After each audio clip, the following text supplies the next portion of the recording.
साल 2023 में जयपुर मुंबई ट्रेन में हुआ हत्याकांड का वो मामला तो आपको अच्छे से याद होगा, जहां वर्दी पहने आरपीएफ जवान ने ट्रेन में मौजूद 4 लोगों को गोलियों से भून डाला था, जिनमें से 3 मुस्लिम समुदाय से थे, वो भी बिना किसी कसूर के। यहाँ तक कि मुस्लिम लोगों को टारगेट कर जय माता दी बोलने के लिए भी मजबूर किया गया था।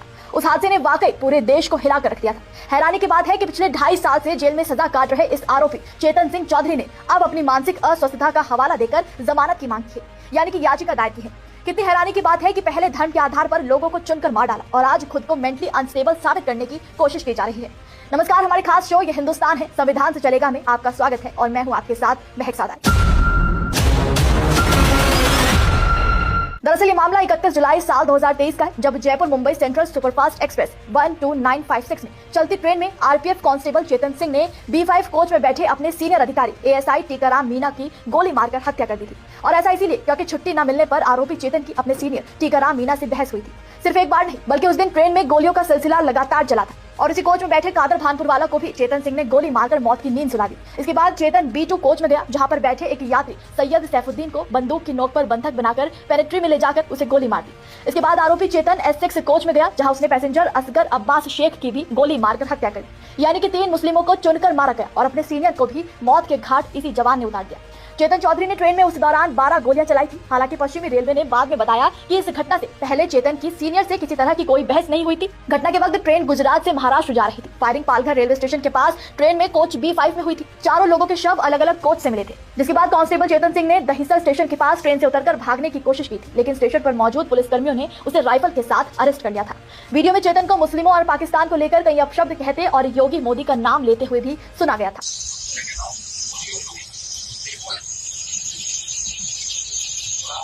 घटना के बाद शुरुआत में आरोपी कांस्टेबल के गुस्सैल और मानसिक रूप से अस्थिर होने की बात कही जा रही थी। चेतन की पत्नी ने भी मेडिकल दस्तावेजों के साथ ये दावा किया था कि उसका पति दिमागी रूप से काफी लंबे समय से बीमार चल रहा है। जिसके बाद जीआरपी यानी गवर्नमेंट रेलवे पुलिस ने 1000 पन्नों की एक चार्जशीट भी मुंबई में एक स्थानीय अदालत के सामने दायर की थी। इस दौरान एक महिला ने भी दावा किया था कि हादसे से पहले उसने बुर्का पहना हुआ था, जिसे देखकर कांस्टेबल चेतन ने उसे बंदूक की नोक पर जय माता दी बोलने के लिए मजबूर किया था। महिला ने आरोप लगाया था कि चेतन ने कहा कि अगर वो जय माता दी नहीं कहेगी तो वो उसे गोली मार देगा। जान बचाने के लिए उसने जय माता दी बोल दिया और अब पूरे 2.5 साल बाद भी आरोपी खुद को मानसिक रूप से अस्वस्थ बताने पर तुला हुआ है और लगातार याचिका दायर कर जमानत की मांग कर रहा है।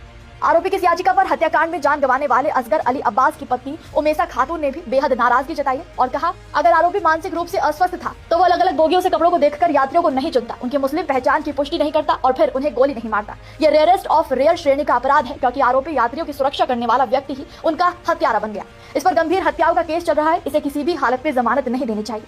बता दें कि नवंबर में आरोपी चौधरी ने जमानत अर्जी दाखिल कर दावा किया था कि वो मानसिक रूप से अस्थिर है और उसे डेल्यूजन डिसऑर्डर है। उसने बताया था कि उसके पास इसका कोई मेडिकल सबूत तो नहीं है, लेकिन गूगल सर्च इंजन के आधार पर उसे ये बीमारी है और इसका पता लगाया जा सकता है और इसी आधार पर उसे जमानत भी दे दी जाए। इस घटना ने देश के मुस्लिमों की सुरक्षा पर भी कई गंभीर सवाल खड़े कर दिए थे। प्रोसिक्यूशन ने भी जमानत का विरोध करते हुए अदालत को बताया कि चेतन सिंह चौधरी पर बहुत गंभीर आरोप है, जिनमें मृत्यु दंड तक की सजा का प्रावधान है, इसलिए उसे जमानत देने का कोई आधार नहीं बनता।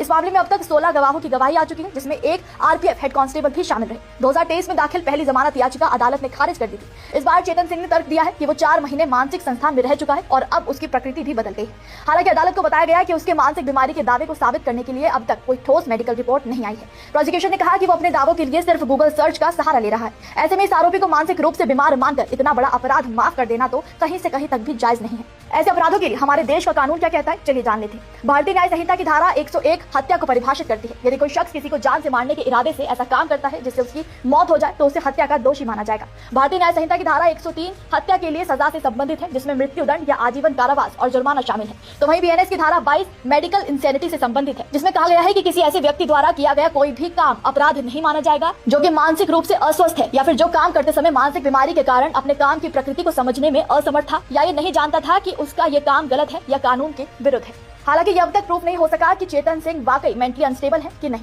अब सवाल है कि क्या आरपीएफ ने चेतन सिंह की भर्ती से पहले उनका बारीकी से मेडिकल टेस्ट नहीं किया था? अगर किया गया था तो उनके मेंटली अनस्टेबिलिटी की बात तब सामने क्यों नहीं आई? सोचिए कि ऐसे शख्स को अगर जमानत दे दी जाए जो कि हुलिये और धर्म के आधार पर लोगों को गोलियों से भून रहा है, तो वो बाहर आने के बाद कितना खतरनाक होगा। और हैरानी की बात है कि पूरे देश ने इस मौत के तांडव का सबूत देखा, ट्रेन हत्याकांड के वीडियोस भी देखी, लेकिन फिर भी अब तक पीड़ितों को न्याय नहीं मिल सका। हत्याकांड के 2.5 साल गुजर जाने के बाद भी मृत शख्स की पत्नी को न्याय की भीख मांगनी पड़ रही है। आखिर क्यों? आप इस मामले पर क्या कहेंगे? हमें कमेंट